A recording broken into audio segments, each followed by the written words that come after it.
Welcome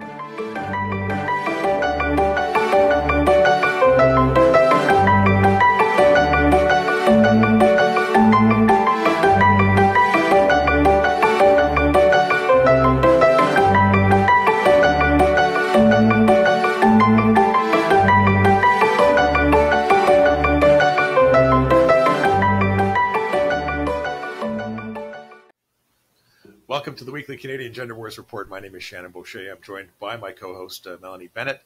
It's been a big week around the world this week, and news from the Middle East, from Israel and Gaza, has dominated the headlines. This has big implications for organizations in Canada, and indirectly, it affects the gender wars topic that we're going to be talking about.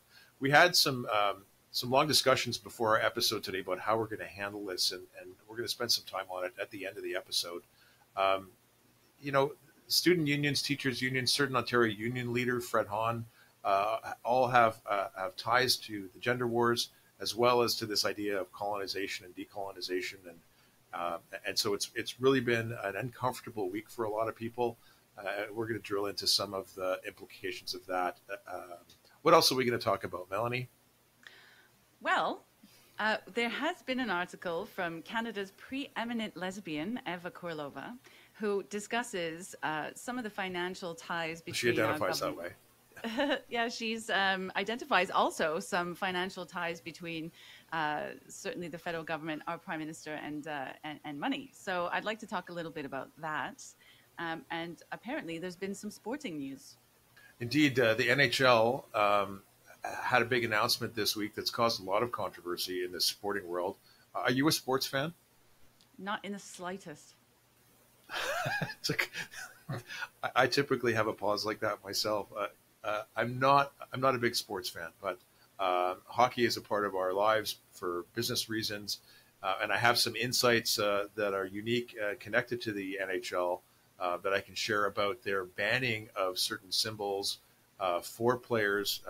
Particularly the pride symbol, that's caused a lot of pushback from the rainbow and alphabet people. We've got the notwithstanding clause exercised this week. There was some debates in provincial parliament in Saskatchewan.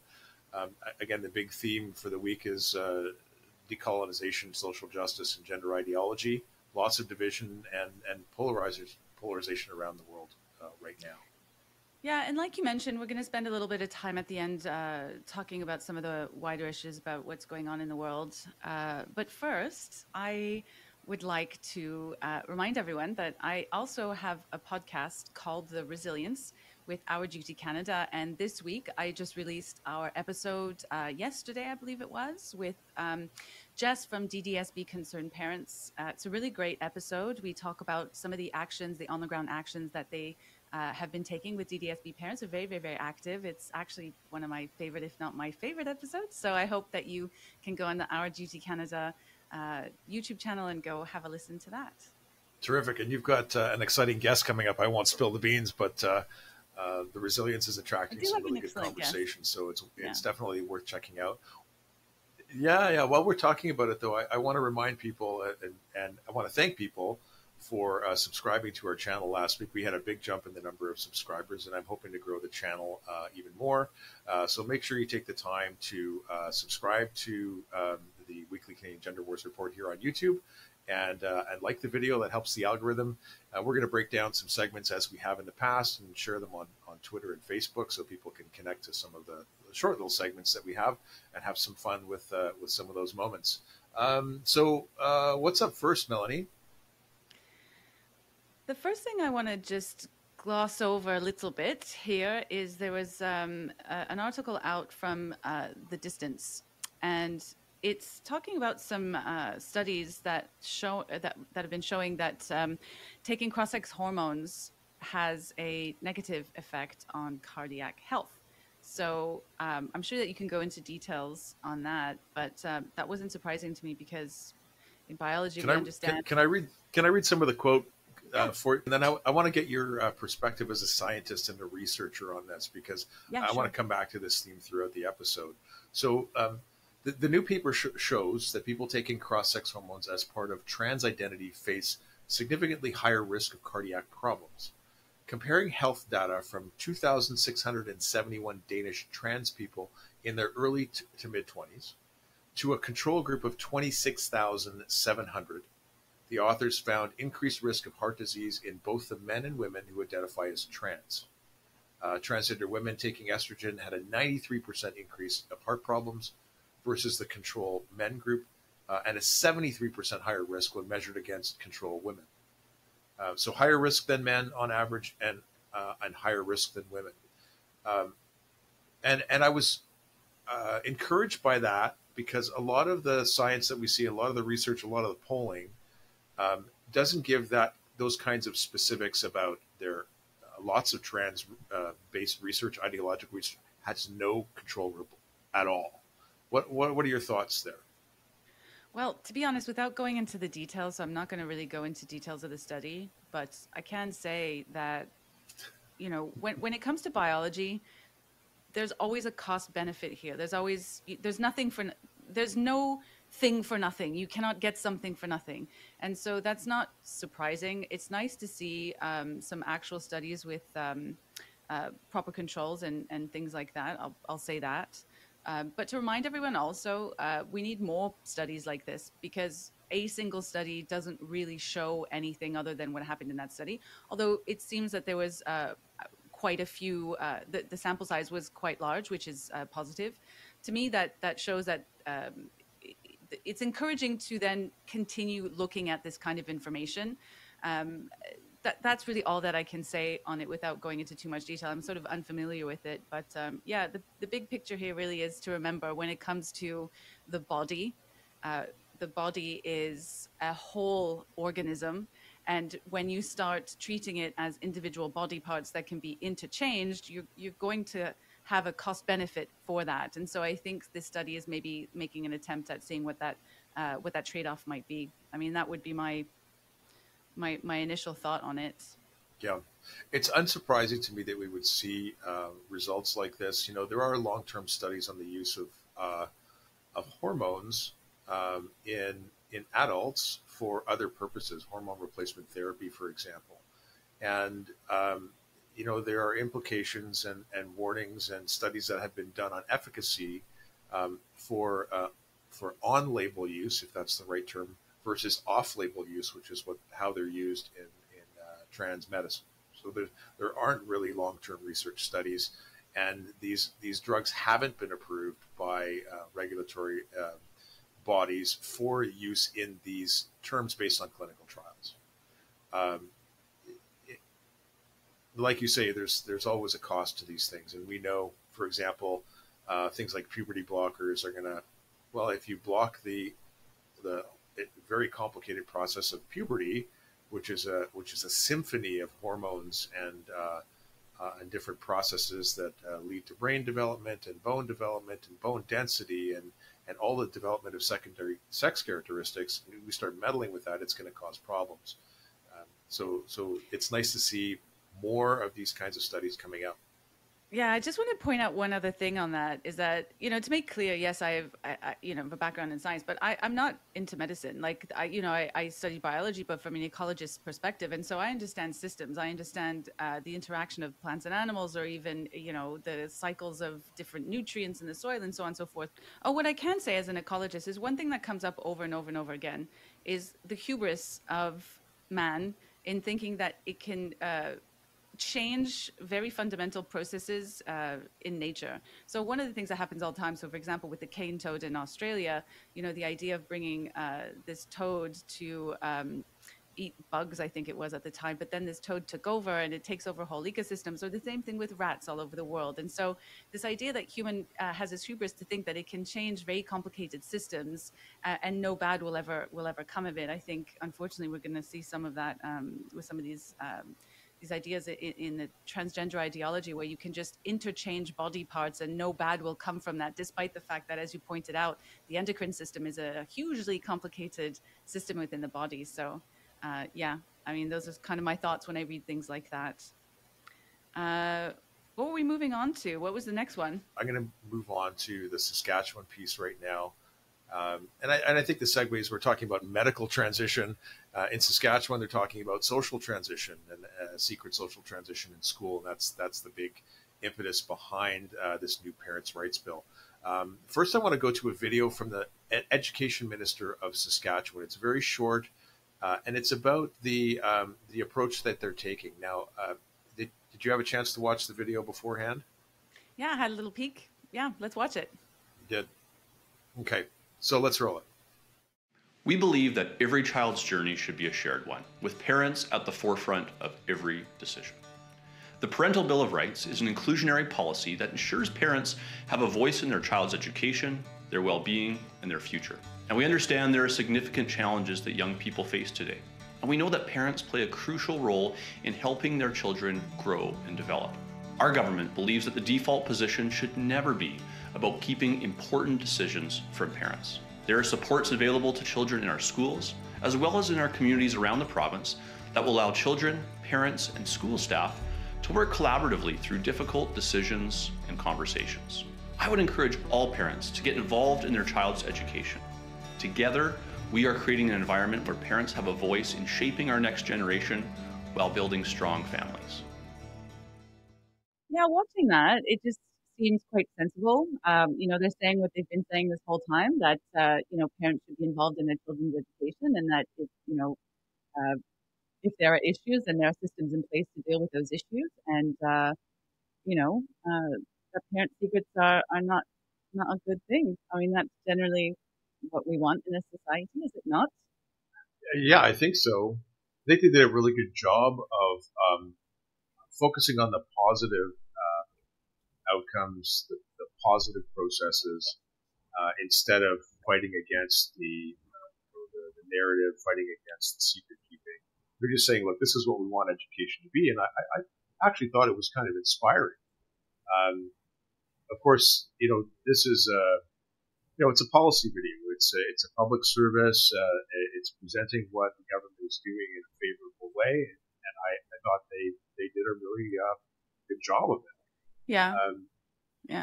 There was a little bit more drama in the provincial parliament, where Scott Moe, took the NDP to task a little bit.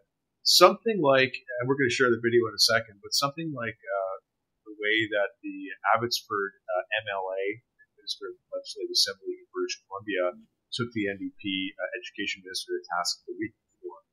So why don't we look at Scott Moe? Thank you very much, Mr. Speaker. We're here in this sitting to pass a piece of legislation, Mr. Speaker, a piece of legislation reaffirming what was already happening by policy or by practice in many school divisions across the province, and that is to include parents in their child's education. That's the belief of this government, is that we are going to provide every opportunity to include parents in their child's school, in their child's classroom, in their child's education, Mr. Speaker. We don't understand why the NDP want to leave parents in the dark. Right? Why? Well, as I'm watching that, okay, so I've been, maybe like you, maybe like our viewers, spending an awful lot of time on what's happening in Israel and Gaza. And one of the things that has disturbed me the most, and I've seen this in a couple different sources, is some of the education and propagandizing that children of Gaza get. And there was a clip from Fox News that I saw that was cartoons about Jews as the enemy, right? And this is indoctrination in schools. So it's not just a gender issue. It's not just secret keeping.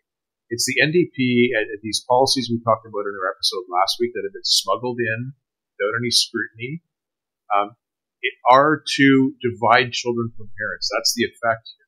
And it's to create an army of social justice warriors. That's why the NDP don't want parents involved. They want to keep these kinds of things secret. They don't want them discussed. They just assume that they can get away with this kind of brainwashing and indoctrination. Sincerest apologies. I'm actually going to do a voiceover here. I hope that's okay. My mic had some problems during this segment, so I'll just explain it in this little recording here.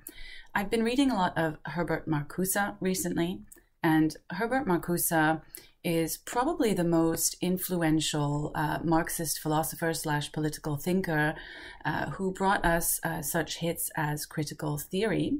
And in his views, liberation is a very particular thing. And he believed that the current society really can only reproduce the same as what it already currently has going on. And so we couldn't really achieve liberation because our current society is under domination. And when your current society is under domination, i.e.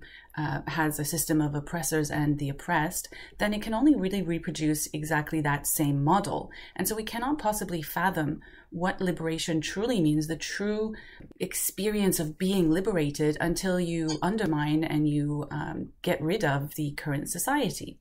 And so Herbert Marcuse felt that the only way to do this was through revolution. Now, that could be a violent revolution, it could be a cultural revolution, but the point is you could only really achieve liberation, true liberation, by getting rid of the current society, because we cannot imagine what that liberation would look like.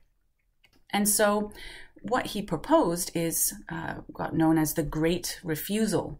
So this was the idea that you had to, en masse, refuse to participate in the current society, and this was the only way that you could achieve a cultural revolution to achieve that liberation. And one final point, I mentioned critical theory. Herbert Marcuse felt that you needed to negate, or in other words, criticize something until you owned the means of production. And by this means is what we see in critical theory, where you criticize it until you produce the kind of social justice warriors that would lead to the Great Refusal, and thus the cultural revolution needed to achieve liberation. It's very, very relevant. Now, we talked briefly before, and I don't have it in a sort of show notes, but there's currently in Hamilton the National NDP Conference, and there was some drama and theatrics there today. A lot of pushing and shoving and yelling, and this, I believe, is tied to things that are happening in the Middle East and Palestine. And let me just give you, because this guy here, we're going to talk about unions in a bit. Derek Chica, parent, award-winning teacher for equity, social justice, and human rights, OSSTF CPAC vice chair, indigenous ancestry, lead guidance, decolonization, blah, blah, blah. Derek tweets today, NDP needs to remember no major human rights movements in history have occurred through letters and motions alone. This is grassroots activism. This is what the Labour Party should understand and respond to. And that was similar to some of the sentiments we got from other organizations this week who are, really pushing this radicalism, let's say. Yeah, well, that's the critical theory. So one of the things that Marcuse also talks about is negative thinking. And by negative thinking, what he's talking about is the dialectical negation, right? And so the idea really is to negate something, right, all the time until you own that means of production, like what I said. But what they're constantly doing is that they are constantly negating that which which is, right?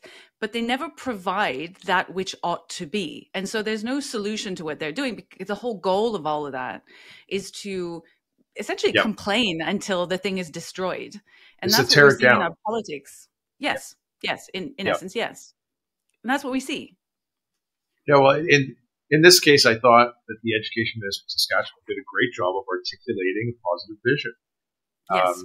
And I think I've been thinking a lot about this. I haven't put pen to paper, but we've been in discussions with a growing sort of network around the Parents' Rights Coalition of Canada about creating vision, creating mission. What's our purpose? And that's the positive frame that we want to focus on. What are the outcomes that we're looking for? Let's move on because we got a lot to cover today. Eva Kurilova did this deep dive on Egale for gender dissent, and maybe you want to talk a little bit about some of that, Melanie. Yeah, so she went into the article talking about the financial the earnings really of Egale, and over a number of years since they started, I think it was since about 2017, if I'm not mistaken, brought in almost 10 million, I think it was. Anyways, there's a lot of money. About 10 million. About $10 million. Yeah, not right. Small change. No, not at all. And I found that quite shocking for a number of reasons. The first reason really being is, if you think about this organization is, from the information in this article, is predominantly funded by federal departments, and it is has received awards from our Prime Minister, and also had secret meetings. I think she said in there in 2022 had closed door meetings with the Prime Minister to discuss the enduring barriers to the LGBTQ people within the workplace, and so on and so forth. And so they really have the ear of the Prime Minister. I think it was in 2021, she said it was 3.6 million that they brought in, and 62% of that went to salaries and benefits. Now, that's an awful lot of money, because I don't think that they're necessarily that big. And this is the organization that is currently taking the Saskatchewan ministers to court over the over the pronouns. Yeah, there's some dueling polling there. We saw that the Saskatchewan government, actually the Canadian press, put up a Leger poll result saying more Canadians support using the notwithstanding clause in parental rights debate. 63% of respondents expressed support. But then Egale, using some of their government money, commissioned a study with an organization called Spark Insights. And actually, when you look at it, it's Spark Advocacy, which lights off fireworks in my mind about independence. Spark Advocacy, commissioned by Egale, did an online survey, basically showing the opposite of what the Leger poll showed. Egale is an advocacy organization. Over the years, they have, Eva did a terrific job of this, of sort of showing the shift from the gay rights movement and gay marriage in Canada, the early part of the century, and then the shift towards people like, what do we do next? Because a bit like Mermaids, and a bit like Stonewall in the UK, that Scott's name go. Which Scott? Scott Nugent? Scott Nugent, Lowe? right? Scott Nugent talked about in his presentation. Basically, this organization in the UK was about to fold. It was going to go bankrupt because there was no frontier in terms of what to advocate for. And then all of a sudden, this gender ideology became very front and center. And all of a sudden, their budget exploded. Their fundraising surged through the roof. They in a year turned around from basically bankruptcy. And this is an analog organization here in Canada to Stonewall in the UK, and some other advocacy groups in the States that went through exactly the same thing. So they've used that money in the last 10 years to advance rights for sex reassignment surgeries, like cosmetic surgery, basically. Men playing in women's sports, of course, and dominating and taking women's victories away from them. Queering schools and the curriculums. And they're the number one organization. They took the lead in the update for the National Action Plan for LGBTQSI alphabet something, whatever. So this really is an influential organization in Canada. Yeah, they really seem to have the ear of the Prime Minister too, and I think I've mentioned that I really think that LGBTQ rights, human rights, children's rights under that, all this really seems to be our Prime Minister's flagship issue, and it's no surprise that Egale seem to really have the ear of the Prime Minister, but the implications of that and how that's being used then to essentially go after parents who are saying that we're not okay with secrets, that we wish to retain the right to raise our own children in the way that is suitable for our own families. And so there's a whole legal battle over that right now within the province. So, we really have to think about our governments, really backed by a Prime Minister, giving a whole lot of money to an organization who is willing then to basically sue people who are defending families. Those are my thoughts. Yeah. Egale started out as a very important organization the acronym stands for Equality for Gays and Lesbians Everywhere. And when they were founded decades ago, there was a big focus on, and it was grassroots. I mean, this is the kind of work that parents are doing across the country right now, coming together and forming organizations and trying to advance concerns in the public square and in policy. And they were very successful at doing that.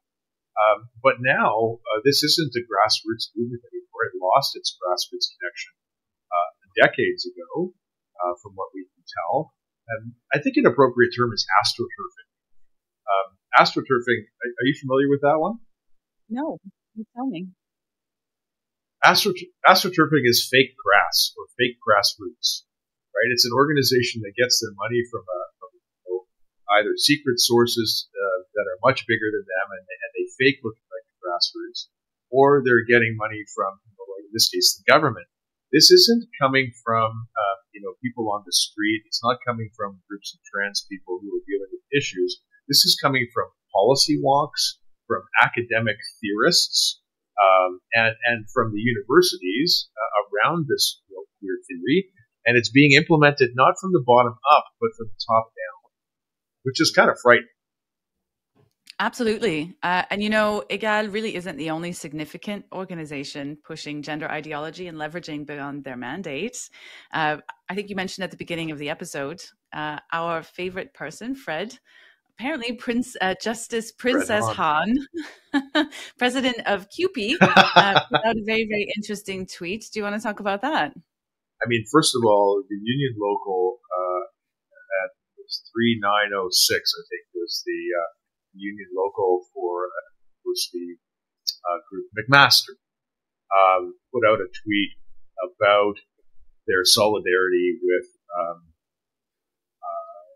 Hamas, basically, and defending violence as a means of advancing a cause against the colonial oppressors, basically, which is deeply anti-Semitic.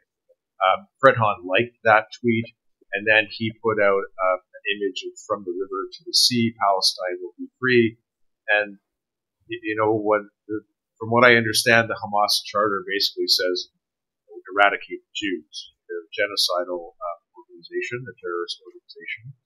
And Fred Hahn is tweeting in solidarity with this as the president of the Ontario CUPE, that's the Canadian Union of Public Employees, government workers. And he's endorsing this and doubling down on, almost in the same breath, where he's saying, I stand in solidarity with trans people. So anyone who's perceived to be oppressed by good old Fred is going to get his check mark and his like endorsement. And calls from across the country for his resignation. A big survey, or what do you call it, a petition online. Last I checked yesterday, had over 7,000 signatures to have him resign. Hopefully that wakes some people up to how activist these unions are. I just want to point out too that I saw images going around of the Queers for Palestine, and what came to mind when I saw that was it's grim. It is grim. And so the first thing that came to mind for me really was Yuri Bezmenov, when he talked about the useful idiots. And so really what the idea is here that, pre-revolution, you need to have soldiers fighting your culture war, because before the socialist revolution, in the march to communism, you need revolutionary soldiers, and often that's done through culture. And so to do that through culture, you have, in my opinion, the woke, who are pushing a lot of these nonsensical theories that are really designed to undermine and undercut society, like I said, because you cannot create utopia in the current society because it only reproduces its own society. And a lot of these ideologies attaching themselves to the fight for Palestine, I guess, would themselves be absolutely annihilated were they to go into those areas where they don't accept queers. They don't accept even LGB in those places. 100%. They don't accept feminists. They don't accept, this leftist thinking. They don't accept racism thinking. They don't accept any of this entitled leftist ideology. And so all of these people wearing, like, flying those flags, in my mind, it's the useful idiots. But we're at the stage in the socialist uprising, I guess, where the useful idiots literally are marching to their own deaths. They are flying the flags of their own murderers. So when I've been taken aback a lot by some of the things that I've been seeing actually this week. So I just wanted to add that, to the conversation. There was a final tweet that, at least as long as I was following this bit, that CUPE Ontario put out. So this is Fred Hahn's the president. This is their mouthpiece Twitter account. In the true tradition of trade unionism, CUPE Ontario will always choose justice over injustice, side with the powerless over the powerful, support the colonized over the colonized. Well, like in Gaza, these Islamic militants would likely throw Fred off the building. Hopefully, yes. His consequence is only that he has to resign his post when he's fired. Anyhow, it's such a fraught issue. So you know all about sports. I know nothing about sport. You mentioned, I know that in the news this week, there's been some hockey. NHL hockey is Canada's national sport. And when I was in England, everybody would ask me, "Oh, you're Canadian. Are you into hockey?" My answer has always been no. I am not into hockey. I know nothing about hockey other than they throw off gloves and they fight one another every now and again. Apparently people watch it for this specifically, but that's all I know. So apparently there is some news in this area. So I'm going to leave that to you. Yeah, I'm not a sports fan myself. I love watching auto racing. I don't do it very often. And I love watching volleyball because I think it's an incredible sport. Other than that, I don't pay too much attention. Unless for business purposes I have to go to a hockey game. But one of the games that I happened to go to last year here in Ottawa Senators, I don't remember who they were playing, but it was the Pride game. And it might have been in late May or June. And the entire arena was decked out with, there was a rainbow, one color of the rainbow shirt on every seat in the house. And around the arena, they had divided up the colors so that it was supposed to show the flag. And when they got people to do the wave, it was going to be the color of the Pride Progress flag or whatever it is. But very quietly behind the scenes, and I have this from an insider. Actually, I know a couple of insiders to the organization, the Ottawa Senators. There was some controversy across the league, not just in the NHL, but in other sports as well, about wearing the Pride flag, Pride Progress flag emblem on jerseys or taking a stand. And the woke use this as a way to isolate people, to identify people who push back against them. It's the person who doesn't put up the Workers of the World Unite flag in the shop window in Prague. Well, you have to announce your allegiance. Right, yes. And if you don't, it identifies you as non-compliant. So this is how these activists identify athletes to go after. And their athletes are an impressive target because they make millions of dollars, they have endorsements, it's going to get press, that sort of thing. And the management at the Ottawa Senators quietly said, okay, guys, no one's wearing any symbols on their uniforms or on their things. The entire arena, every single logo, every sponsorship logo, everything. Banners everywhere, the whole ceremonies. And the organization, the Sens, was actually recognized throughout the league as really doing a bang-up job of accomplishing the mission. Now, the league has followed suit, and they have said that we're not going to put players in a position where they personally are going to be attacked for their position on it. So across the league, through these Pride events, and when there's not a Pride event, they've banned any kind of political symbol or endorsement symbol other than the official jersey, the official skates, and the official black tape for their sticks. There's to be no rainbow emblems. And of course, this is one area. It's the real estate, marketing real estate on the players' jerseys themselves that aren't going to be colonized by the rainbow. And of course, the activists are absolutely up in arms about this. How that hockey is not for everyone, and clearly, no place for gays. And don't say gay in the NHL, which is absolutely ridiculous. I'm going to make a point here that okay, so I'm actually paying attention to this story now that you explain it, because I've been avoiding it because, like I said, I don't like hockey. But it seems to me that if something is for everyone, then you should not be displaying political symbols, because I'm old enough to remember a time where it was not polite in polite society, in professional society, to announce your political leanings. That is something that you kept to yourself because Absolutely. It was a personal thing. And so if you wanted to be inclusive, if you wanted to be for everyone, then you would absolutely keep personal politics out of the game. Like the political is the personal, the personal is the political with these new woke movements. What they fail to understand is that if you truly, truly wish to be inclusive, you would not be displaying these things. That's what I'm hearing in what you're saying. And so it feels to me that the NHL has taken a truly inclusive stance.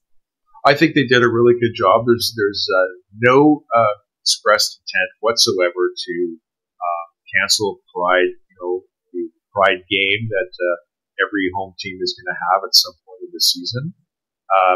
There's no mandate to take away those things. It's just the players' jerseys themselves. Yeah. Anyway, it seems like, even with all of the dramatic news around the world, the sporting world was lit up with this. I saw a bunch of sports journalists in their hysterics and crying bigotry and phobias and all the usual stuff. Some breaking stuff, speaking of stuff. OISE is so clear, Shannon. I know, right? Ontario Institute for Student Education. Maybe the segue here is that the rainbow isn't fully colonized in the NHL. It's pretty close, but it's not quite there. OISE is hosting an event in early November for a couple of days on colonization and decolonization, and it went out as a memo this week. Introduction to Decolonization in Education. The course is CTL 133-2H. The purpose of the course is to introduce concepts and ideas related to processes of colonization and struggles for decolonization. This course seeks to engage in reflection process of what it means to decolonize and to teach decolonization, particularly when doing educational work within settler colonial context. I thought this was really kind of apropos and disturbing. It's grotesque this week because of the rhetoric, and a lot of people have pointed out, I think rightly, that the activists who are saying that Jews in Israel are the colonizers and the Gazans, the Palestinians, are the colonized, and this is the struggle between colonizer and colonized. We've got all these statements from various organizations. York Student Union put out one. Harvard in big controversy over this, and their president doubling down on this whole idea of the oppressed narrative, which, in the rainbow world, the oppressed are the LGBTQ, particularly the trans people, and now this has kind of pulled back the curtain on what colonization and decolonization really means. Yeah, I mean, so this shook me up a little bit. We're going to do a segue right now into the last bit of our the last part of our discussion today, because the woke theories, the post-colonial theory. My understanding is that sort of came about around the 1978 with a book called Orientalism, so I can't get that word out, by a man called Edward Said, who is Palestinian, I believe, and then made popular in the West, I guess, through some Marcusian thinking, and it was moved into decolonization thought or thinking in about 1999 with a book called The Settler, Colonialism and the Transformation of Anthropology by a man called Patrick Wolf. I think he was Australian. And so it's quite a new way of looking at the world. It's very much based in critical theory. And, it is sort of exposing some of the more violent outcomes of this kind of thinking, of critical consciousness, that underneath the veil, it is a hateful ideology, and it doesn't really care about being kind and inclusive. What it really cares about is about compliance with their way of looking at the world. And if you don't look at the world the way that they do, then the ultimate outcome is violent revolution. And that's kind of a little bit of what we're seeing right now. I talked a little bit about liberation in Herbert Marcuse earlier. But a lot of this made me uncomfortable because, as somebody who speaks publicly, I've noticed a lot of people coming out and making all kinds of statements, jumping the gun on a lot of these things. And, that I did wonder whether or not I personally had to take some kind of stance. But then I felt like maybe I was signaling some virtue or something when, what I realized is that the more I know nothing. And all of this is actually quite complex, and it involves, so when you and I talk, Shannon, a lot of the stuff that we talk about, yes, there are some people who are physically harmed, like, for example, detransitioners. There are people that that are fully on board with the harms occurring to them, fully medically transitioning. And so that does occur, but we don't deal with the atrocities that we're facing right now, or that's happening in the Middle East. We don't talk about that, Shannon. And so, I just feel, I don't know, maybe I'm just trying to speak from the heart here, but it makes it very, very difficult to know what to say, and I feel like the situation is so complex and there's so many different things going on. I mean, I don't even know what to say beyond that. I'm just very uncomfortable with a lot of things that are going on. Yeah, it's. I share your discomfort, and I was hesitant. I still am. I'm not. My topic, and you and I have both invested a tremendous amount of time in this, and I think both of you and I went through a similar process before we decided to take a stand on gender ideology publicly. I was probably, I did a deep dive for maybe 4 or 5 months, just consumed myself with reading and trying to understand, trying to figure out if I was wrong. I'm looking for something to falsify, to check my thinking. I wanted to, and I'm still open to that kind of feedback. Like, if I'm off base, if I'm wrong about this, I want to know about it, and actually push my own curiosity into those realms. To, like you are, you're reading Herbert Marcuse, the various other thinkers that we were. Yeah, this is what I do. This is trying the to thing. understand where they're coming from, right? Yeah. Yeah, really trying to understand the problem, really get deep down into the issue, right? And I'm starting to have so much concern that so many people, whether they're on the right, on the left, in the center, what really concerned me, sorry to jump in here, but it's how quickly so many people jumped onto sharing very, very, very strong opinions, very, very, very quick in this. And certainly people who consider themselves to be on the right, or, called transphobic bigots and all the other names, racists and white colonialists and all this stuff, people who've been attacked by leftists, for example, or the woke, even those people jumping in and behaving in the exact same way that they've been denouncing for a really long time. And so a lot of this makes me very uncomfortable, and I'm not sure what I can add to that. I'm not sure how to react to it. But it's certainly very, very concerning, especially now because there's an element of actual physical violence upon other people. Yeah, and not just in the Middle East. I share that experience and that concern. And we talked before we came online about some people that we know who were very pro freedom. They took a stand about mask mandates, and they aligned themselves with the truckers and the freedom movement. And all of a sudden, hearing people from the freedom movement saying these people need to be arrested, they need to be deported, their speech needs to be silenced. And it's a very difficult thing to do, especially when some of this is very terrifying. Like, we've known for a long time that beneath the surface, that wokeism is very innocent. And this just laid it all out for everyone to see. We saw the BLM images this week of the paragliders, and it must be terrifying for our Jewish friends what's going on right now. And at the same time, we live in a liberal democracy. Our friends who are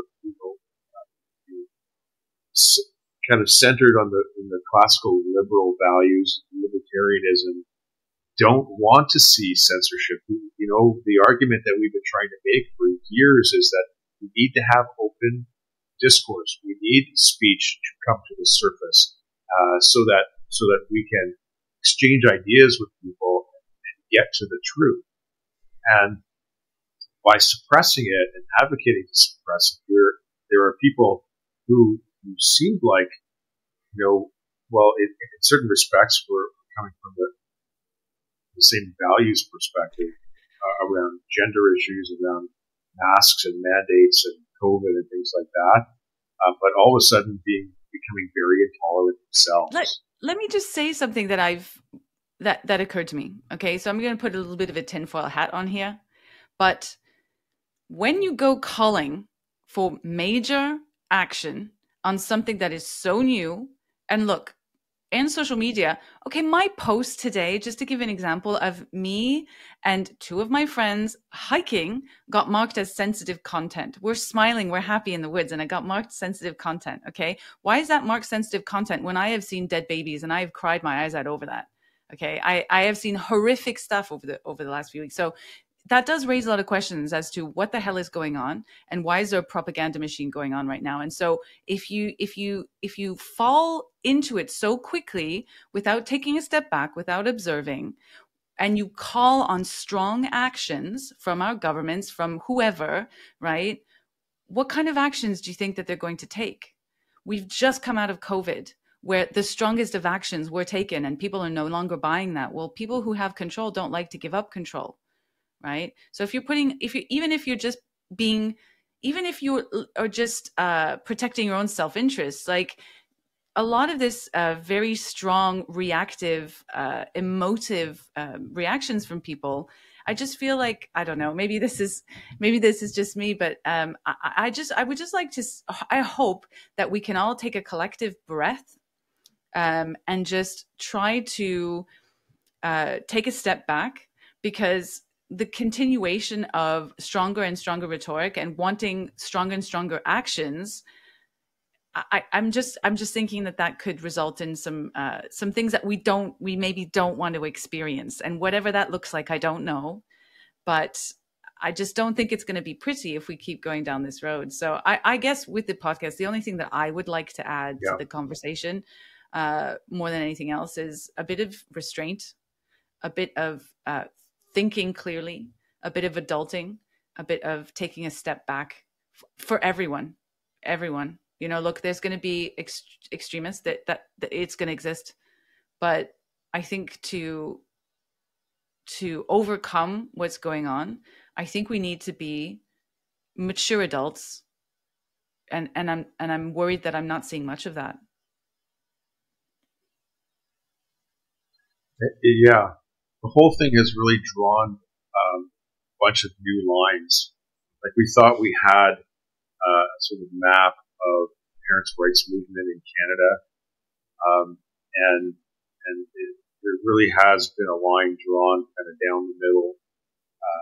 It's hard to know where people stand on this issue. I think reasonably there's some concerns about, Muslims in Canada, and I 100% respect rights to freedom of religion. That's foundational to our country, and I respect very much people's individual and group practices in terms of their faith tradition. And clearly the Muslims got a lot of attention around parents' rights and the clearing of education, where Christian Canadians couldn't get anywhere near the traction for years. Yeah. And now all of a sudden that seems to be upended, which is worrisome. I mean, I think we're making progress. We're making progress in Saskatchewan. New Brunswick, Quebec is doing their big investigation now. They're formulating a plan to do a systematic evidence review. We've seen BC legislature, conspicuously, Daniel Smith in Alberta hasn't said anything about gender, and we would have expected, I think, Alberta to be one of the leaders in this. So there is good progress happening, but on the other hand, this has kind of drawn some lines that we didn't recognize before in terms of coalition and working with different groups. And it's also, I think, really exposed, there's a very high correlation between these unions, organizations like OISE, the OSSTF, the Ontario Secondary School Teachers Federation, the EFTO, the Elementary Teachers Federation, all social justice organizations. High correlation between them pushing gender ideology in schools and slipping in those secret policies without scrutiny, and support for terrorist actions, like explicit support from some of these organizations. And then sort of this decolonization rhetoric that continues and social justice rhetoric that now I think, and rightfully so, is contaminated by this. Well, look, some of these extremists. I think there is that going on. Okay, there is that. Yes, there is that going on, and there's people on our side who are also calling for all kinds of strong action. I mean, I think that there's some people who were, like you say, freedom convoy people, or children's rights, all this stuff, who are calling for just as much censorship and all these kinds of actions. And so, what I would like to see, I don't know how I can contribute to this in any way, shape, or form, but we need unity. We need voices that will talk about what we do have. Like you pointed out in our conversation today about how in Saskatchewan they were talking about what they are doing, the positive messages. And I did point out that often, the neo-Marxist woke type people often talk about what is rather than what ought to be. And I think we need to maybe start making a shift about what ought to be. We need to start talking about what ought to be, because even you and I, Shannon, we talk a lot about what is.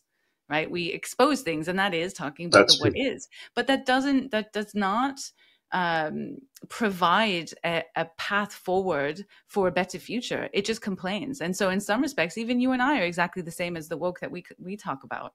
And this is some of the stuff that we're caught a little bit in their trap. Yeah, but we should talk about what ought to be. And I'm not saying that I have a solution today. I'm not saying that I'm going to provide the all-knowing wisdom for everyone today, but it's certainly something that's been on my own mind. This has caused me to reevaluate my own communication, my own thinking, my own what I want to share with the world, how I want it to be, right? And I think that it would be good to start maybe providing a little bit of thought, of suggestion on what ought to be. Anyway, that's how I'm looking at it right now. Yeah. Well, it's curious that we're leaving off on this note, because it's some of the homework that I have for this week, and I think the people who are involved with the Parents' Rights Coalition of Canada are forming. We're talking about governance now, and forming the board of directors, and we've all sort of taken on the task of reflecting about vision, about mission, about what we want to advocate for the public education system, best outcomes for children, and I think that video from the Education Minister of Saskatchewan was a good example of the kinds of things we should be working towards at the education level. It's time to lead positively. Yeah. If we're thinking about gender ideology, how do we create a culture where we're helping people be more comfortable in the bodies that they're in? And recognizing and exploring the big question of who we are. Not what's my gender, but who am I as a person? What's my character? What are my talents? What's my contribution to the world? Yeah. What's the arc of my life and the impact that I have and will have, good or bad? And how do we shape that in a world? I mean, now that I'm 50, and this is past 50 a couple of years ago, but I start to think of life in a longer context.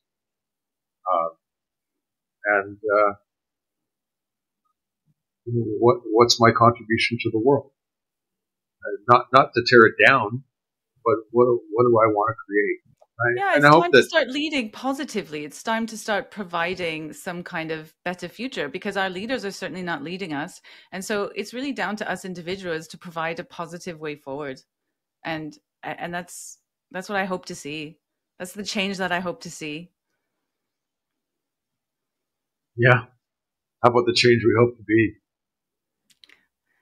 Well, I would like to live up to that. That would be nice if I could. I'll certainly make an effort. I think that's it instilled itself in my mind over the week that, if that's what I would like to see, then maybe that's what I need to be. Maybe we need to start talking more about what we ought to do, like you say, with the PRCOC. I think it's time.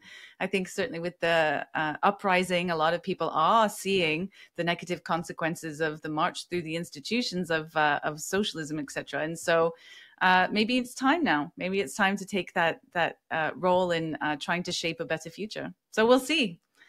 But that is certainly a more positive note to end on. Well, that wraps us up for another week of the Weekly Canadian Gender Wars Report. If you follow me on Twitter, and the reason we do this is because lots of people aren't on Twitter, but if you follow me on Twitter or on Facebook, we're friends, or you want to reach out with stories about gender issues in your community, schools, your environment. We'd love to hear about them. My name is Shannon Boucher. My co-host Melanie Bannon and I every week convene to talk about landscape of gender wars in Canada. Hope you have a great week. All right. Have a great week.